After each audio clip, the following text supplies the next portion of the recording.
मुंबई की पारसी कॉलोनी में एक परिवार में जन्मा एक लड़का। बचपन से ही उसे लड़कियों की तरह सजने संवरने का शौक था। लड़कियों के कपड़े पहनना, उनकी तरह रहना उसे भाता था। जिस उम्र में लड़के लड़कियों की तरफ आकर्षित होते हैं, उस उम्र में वो लड़कियों जैसा बनने के सपने देखता था। लेकिन परिवार को उसके तौर तरीकों पर ऐतराज था। कभी हाव भाव को लेकर, कभी चाल को लेकर उसे लगातार परिवार की ओर से तानाकशी का सामना करना पड़ता। लड़का अंदर ही अंदर घुट रहा था। अपनी पहचान को लेकर गहरे असमंजस में था। लेकिन आसपास के लोगों ने ना उससे बात की, ना उसे समझ पाने, स्वीकारने की कोशिश। हालात इतने बिगड़ गए कि लड़के के पास घर छोड़ देने के अलावा कोई चारा नहीं बचा। और घर छोड़ देने के कई सालों बाद सिमरन के रूप में उसे अपनी असली पहचान मिली। सिमरन, बहुत बहुत शुक्रिया हमारे साथ जुड़ने का। Thank you. मुझे बताइए कि 14 साल की उम्र में अपना घर छोड़ देना, ये बहुत ही मुश्किल बात है। तो वो क्या हालात थे जिस वजह से आपने ये कदम उठाया? मैंने अपने परिवार को मुझसे दूर जाते हुए देखा है। पिताजी ने मुझे जिंदगी में कभी एक्सेप्ट नहीं किया, आज के डेट तक मुझे कभी एक्सेप्ट नहीं किया as the way I am. सवेरे उठने से लेके रात के गुड नाइट तक अगर कोई बच्चे को कंटिन्यूसली 24/7 वो ताना देते रहे, it's just not from your father. But जो भाई बहन होते, तो आपके भाई बहन ने भी आपको कभी एक्सेप्ट नहीं किया, कबूल नहीं किया आपको? कभी नहीं। और इतनी नेगेटिविटी मुझे मिली है मेरे परिवार से कि बिना सोचे बिना समझे मैंने सीधा अपने घर से वॉक ऑफ कर दिया है। And I told my father, ऐसे नहीं कि मैंने बिना बोले उनको चले गई। अच्छा। मैंने उनको बोला कि मैं घर छोड़ के जा रही हूँ। तो उनका क्या रिस्पॉन्स था? Get lost.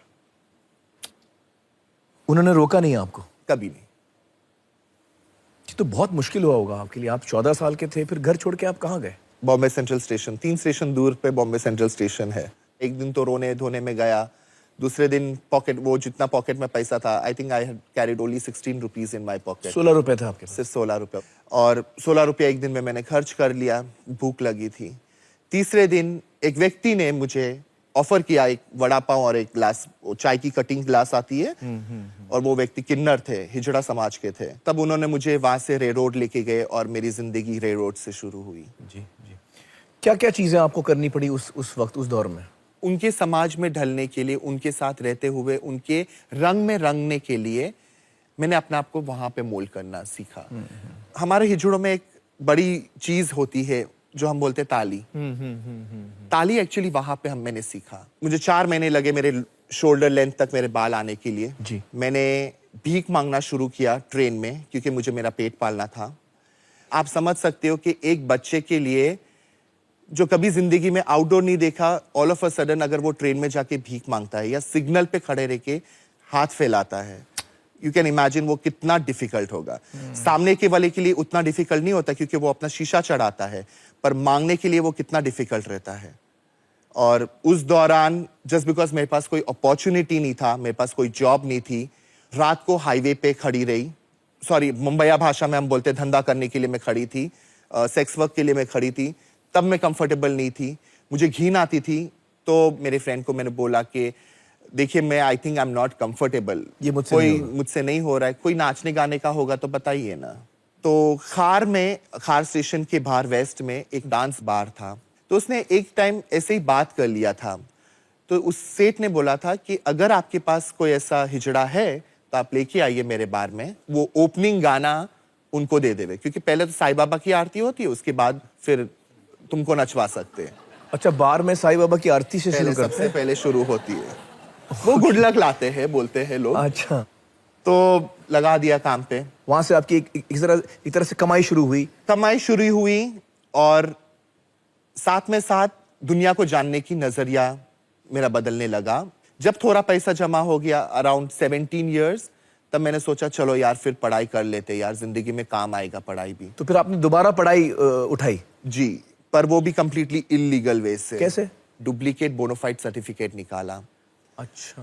और चर्च गेट में एक नामी कॉलेज है, उसमें मैंने एडमिशन लिया। हाँ। नकली माँ बाप बनाए कस्टमरों से रिक्वेस्ट कर करके नकली माँ बाप बनाए। कॉलेज में एंट्री मिला। सवेरे कॉलेज जाते थे, रात को वही डांस बार था। डांस बार में 5 साल ऐसे ही जिंदगी गई मेरी। ग्रेजुएशन किया आपने? ग्रेजुएशन कंप्लीट करी वाह वाह, वही पैसे से।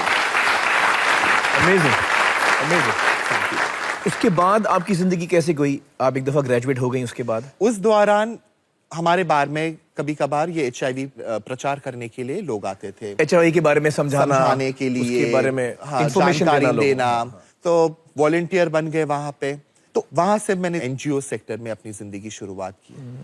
वन फाइन डे 2010 में मुझे इंडिया HIV एड्स अलायंस से फोन आया।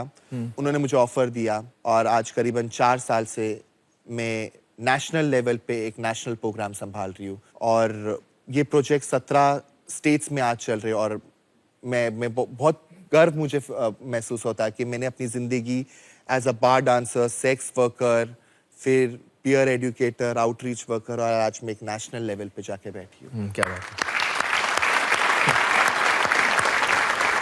तो हिजड़ा समाज में जो आपका जो एक सफर रहा, एक जर्नी रही, उसके बारे में हमें कुछ बताइए। देखो, स्टिग्मा और डिस्क्रिमिनेशन तो ये हमारा बोलते हैं ना चोली दामन का ये है। लोग सोचते हैं कि हिजड़े बड़े बदतमीज होते हैं, गालियां देते हैं, उनको सिर्फ उनके पैसे से मतलब होते हैं। पर हमेशा एक बात याद रखना, ताली 2 हाथ से बजती है। पैसे से मतलब इसलिए होते हैं क्योंकि तुमने जॉब नहीं दिया आज तक। बिल्कुल सही कहा आपने। आज अगर आप छोटी सी गवर्नमेंट हॉस्पिटल में चले जाओ, हाँ, ठीक है, जब तक बदतमीजी ना करोगे तब तक तुम्हें तुम्हारा अधिकार नहीं मिलेगा। मैं जब टेस्टिंग के लिए लेके जाती थी लोगों को, डॉक्टर हाथ लगाने से कतराते थे। दोस्तों, मैं सभी को बताना चाहूंगा कि सुप्रीम कोर्ट का हाल ही में एक जजमेंट आया है जिसके अनुसार जो हिजड़ा समाज है उनको तीसरा लिंग का ओहदा दिया गया है और अब जितने सरकारी डिपार्टमेंट्स हैं उन्हें भी इस बात को कबूल करना होगा और उस अनुसार ही आगे काम करना होगा। तो हमें बताइए, LGBT कम्युनिटी में हिजड़ों की क्या डेफिनेशन है या कहाँ आप अपने आप को पाते हैं? हिजड़ा वो इंसान होता है जो एक रिचुअल, एक कस्टम्स और एक परंपरा अपने खुद से जुड़ता है उसके साथ, उसको एक ओर्थ लेना पड़ता है, एक शपथ लेता है, तभी वो हिजड़ा कहलाता है। और हिजड़ा बेसिकली, हिजड़ा क्या होता है, क्या माँ बाप के साथ इंसान क्यों रहता है? एक सोशल सपोर्ट पाने के लिए। जब मैंने घर छोड़ा था तब मेरे पास कोई सोशल सपोर्ट नहीं था। वो सोशल सपोर्ट मेरे टाइम पे जो मेरे रास्ते के बीच में आ गया, मैंने उसे अपना लिया। आज मुझे एक सोशल सपोर्ट है, मेरी गुरु है, मेरे गुरु भाई लोग हैं जो मुझे देखेंगे, जो मेरे लिए वरीड है। तो आपने कभी पीछे मुड़ के अपने फैमिली को फोन किया, उनके पास आप दोबारा गए, कभी ऐसा मौका भी आया? एक बार फोन करके डैडी से बात किया तो डैडी ने स्ट्रेटली बोल दिया, तू हमारे लिए कब से मर गया है। And he bang the phone down. तब उम्मीद की सारी दरवाजे बंद हो गई। ये आपके लिए बहुत मुश्किल हुआ होगा टू एक्सेप्ट कि मेरे फैमिली ने मुझे टोटली रिजेक्ट कर दिया है। यस, तभी यस। पर आज मैं अपने आप को जहां पे देखती हूँ, मेरे एक छोटी सी दुनिया में मैं जहां पे रहती हूँ, मैं बोलती हूँ अच्छा ही हुआ। नहीं मांगता ऐसे माँ बाप। आप समाज को क्या कहना चाहेंगी? क्यों हम हिजड़ा कम्युनिटी को एक्सेप्ट नहीं करते एक इंसान के तौर पे? ऊपर वाले को जिस नाम से भी बोलो, उसने सबसे ब्यूटीफुल और सबसे बेहतरीन चीज जो बनाई है इस दुनिया में, वो इंसान है। और यदि अगर हम उसी चीज की अगर हम कदर ना करें तो फिर वो कदर क्या हुई? हम डिसरिस्पेक्ट उससे ही कर रहे हैं। मुझे लगता है कि ये वक्त आ गया है कि हमें बदलना चाहिए और अपने अंदर झांक के अपने आप को पूछना चाहिए, मुझे क्या चीज़ रोक रही है कि मैं किसी इंसान को इज्जत और प्यार न दूं। बहुत बहुत शुक्रिया सिमरन जी हमसे बातचीत करने का। Thank you so much.